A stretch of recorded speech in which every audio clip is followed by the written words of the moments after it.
चुप्पा पुक्निंगना हंगली लेप्लदरा अईगिदमक पुंसी चुप्पा थमोइना मारोलोली नंगी मीत येंगदा थमोइना मारोलोली नंगी मीत येंगदा waham chama chama paukhum chama chama pilaroi nang aigi nung shibada pilaroi nang aigi nung shibada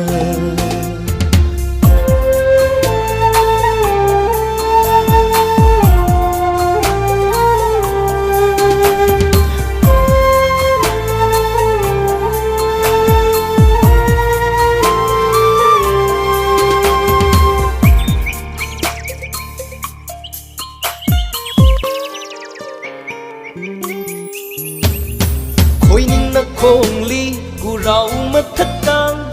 koi di dar khali na haki na pau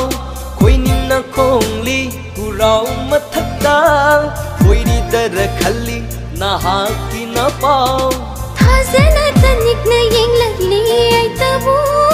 pukning ani long bara changing duna sapu kan nong lay nung sit na hundog pangam loy ibani ginung sivan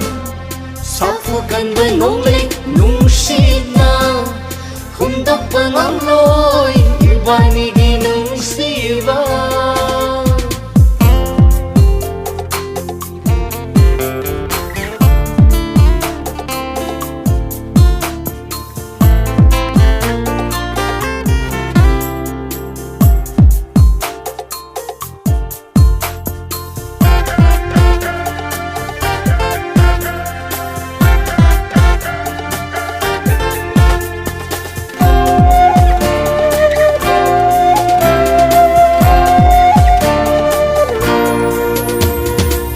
khang kan di